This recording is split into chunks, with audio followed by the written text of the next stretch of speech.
बिस्मिल्लाहिर्रहमानिर्रहीम। अस्सलाम वालेकुम। 10th क्लास, क्या हाल है आपका?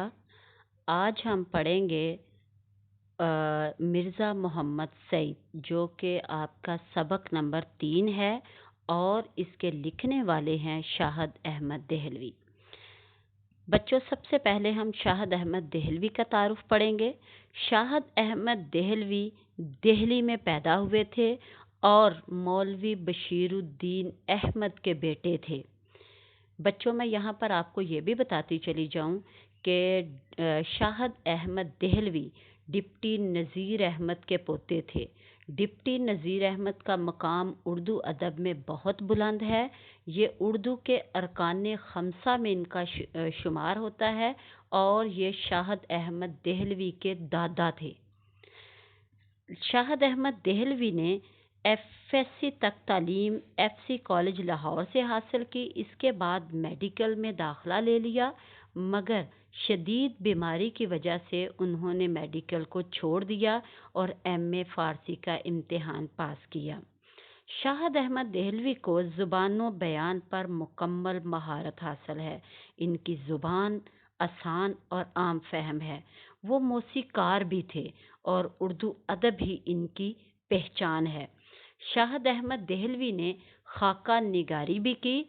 खाका निगारी में इनकी 2 किताबें गंजीना गोहर और बज़्म खुश नफ्सा बहुत मशहूर हैं। ये खाका निगारी उन्होंने डॉक्टर जमील जालबी के मशवरे से शुरू की थी। इनकी इसके अलावा भी किताबों के मजमूए हैं, जिनमें उजड़ा दयार, दिल्ली की बप्ता और दहान के खेत हैं। 10th क्लास, यहाँ आपके जहन में एक सवाल पैदा हुआ होगा कि खाका क्या होता है। तो मैं आपको बताती चलूँ कि खाका एक ऐसी तहरीर को कहते हैं, एक ऐसे मज़मून को कहते हैं जिससे हम किसी के अफ़कार, उसके ख़यालात, उसके तजर्बात को जान सकते हैं। इससे हरगिज़ मुसन्निफ़ की सवानह उम्री मुराद नहीं होती है। सवानह उम्री में किसी भी शख्सियत की मुकम्मल कहानी लिखी जाती है, उसके तमाम छोटे बड़े वाक़यात पहलुओं पर रोशनी डाली जाती है, जबकि खाके में ये चीज़ें नहीं होती हैं। तो आएँ अब हम असल कहानी की तरफ चलते हैं। मिर्ज़ा मोहम्मद सईद। कहानी पढ़ने से पहले बच्चों, मैं थोड़ा सा मिर्ज़ा मोहम्मद सईद के बारे में आपको बता दूं, जो कि आपकी कहानी में नहीं लिखा हुआ। मिर्ज़ा मोहम्मद सईद 1886 में 1886 में दिल्ली में पैदा हुए थे और 1962 में कराची में वफ़ात पा गए। 1962 में कराची में फौत हो गए। मिर्ज़ा मोहम्मद सईद की वालदा जो हैं वो सर सैयद अहमद ख़ान के अज़ीज़ा थीं और इनके वालिद जदीद तालीम याफ़्ता थे। उन्होंने मिर्ज़ा को भी जदीद तालीम दिलवाई थी और मिर्ज़ा मोहम्मद सईद गवर्नमेंट कॉलेज से तालीम हासिल करने के बाद अलीगढ़ कॉलेज में लेक्चरार हो गए थे।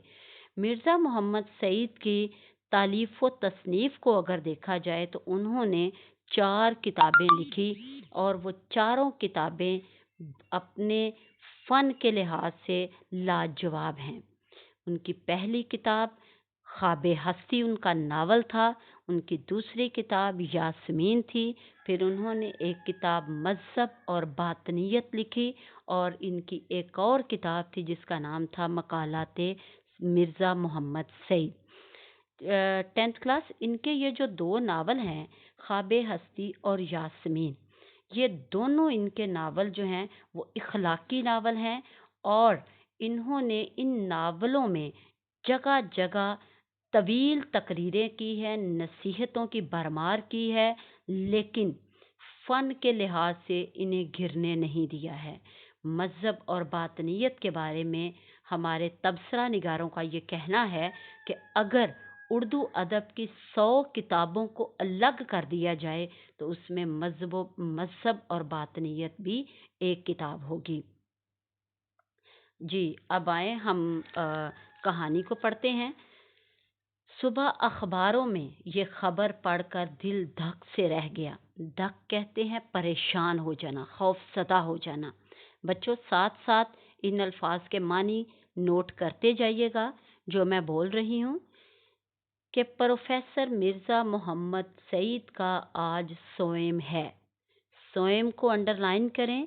सोएम कहते हैं वफ़ात के बाद तीसरे दिन की रस्म को। खामोश ज़िंदगी। अब खामोश ज़िंदगी के बाद एक अलामत लगाई गई है जिसे हम नदाइया या फजाइया कहते हैं। इस अलामत का मतलब ये होता है कि जब ये किसी लफ्ज़ के बाद लगाई जाए तो इसका मतलब है कि किसी को पुकारा जा रहा है। यहाँ ज़िंदगी को आवाज़ दी जा रही है, ज़िंदगी को मुखातब करके बात की जा रही है कि खामोश ज़िंदगी। मिर्ज़ा मोहम्मद सईद ने खामोश ज़िंदगी गुजारी है। उन्होंने शोहरत हासिल करने के लिए ज़िंदगी नहीं गुजारी है, खामोश मौत, और वैसे ही उनको मौत आई है। मिर्ज़ा साहब की अलालत मिजाज, अलालत कहते हैं बीमारी को, बीमार होना, या मर्जुल मौत, मर्जुल मौत कहते हैं ऐसी बीमारी या ऐसा मर्ज जिसकी वजह से मौत लाहक हो जाए। तो शायर कहते